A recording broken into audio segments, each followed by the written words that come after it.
Ndugu unayetufuatilia katika ukurasa huu, usisahau kusubscribe, kucomment, pia kulike katika chaneli yetu ya Dirisha la Dunia TV. Afariki dunia Papa Francis mtakatifu wa Roman Catholic, afariki dunia leo Jumatatu ya kuamkia Pasaka, huko alipokuwa akiendelea kupata matibabu yake ya kiafya. Na taarifa zilizotujia hivi punde kwamba mtumishi wa Mungu huyo amefariki dunia. Ikumbukwe tu kwamba kipindi cha nyuma wabongo wamezidi kukumbusha au wananchi wamezidi kukumbusha kwamba Papa ni mtu mmoja ambaye alisaini ushoga kuingia katika dunia. Moja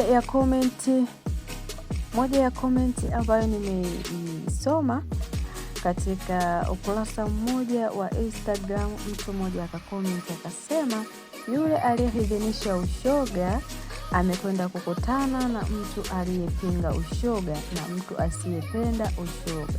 Je, huyo mtu ni nani? Tukumbuke kuwa katika vitabu vitakatifu vimeidhinisha ndoa ya mwanaume na mwanamke, sio ndoa ya mwanaume kwa mwanaume au mwanamke kwa mwanamke. Watu wengi hao tunasema kwamba tunahukumu badala ya kumwachia Mungu afanye hukumu, lakini binadamu huwa anaongea kitu kutokana na uhalisia fulani na kutokana na udhibitisho fulani, lakini hahukumu ile moja kwa moja. Lakini wengi wanaamini kwamba mtu akisema ukweli anahukumu, lakini la hasha.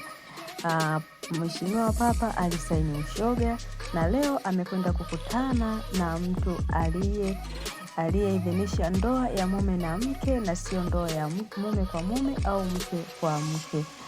Tuseme tu kwamba Mungu amlaze mahala pema peponi, ikiwa ni sehemu yake ambayo alichagulia kwa maisha yote ambayo alikuwa anaishi katika dunia hii. Leo inampa nafasi ya kwamba yeye anaingia katika ufalme wa mbinguni au anaishia katika lile ziwa la moto linalowaka moto na moto wake huwa haupoi. Na huyo ndiye Papa Francis ambaye Roman Katoliki tunaamini kwamba yeye ni mtakatifu kuliko wote. Sasa tunaendelea tu kuona kwamba ratiba za mazishi ya Papa itakuwaje na taratibu zote za msiba itakuwaje, na sisi kama wadau wa Roman Catholic basi tutaendelea kufuatilia na kuona kujua nini ambacho kinaendelea, ili pia tuweze kukuletea updates katika ukurasa huu wa Dirisha la Dunia TV.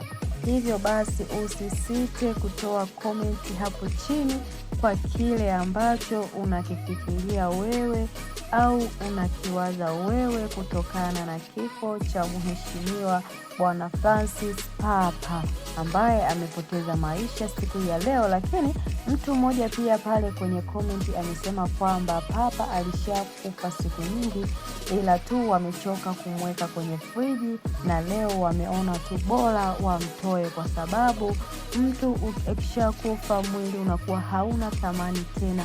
Hivyo ni bora aende akakutane na udongo, kama ambavyo vitabu vitakatifu vinasema kwamba mwanadamu mavumbi wewe na mavumbini utarudi. Basi Mheshimiwa Francis Papa sasa udongo unamuita, mavumbi yanamuita. Ndugu mtazamaji, usisahau kusubscribe.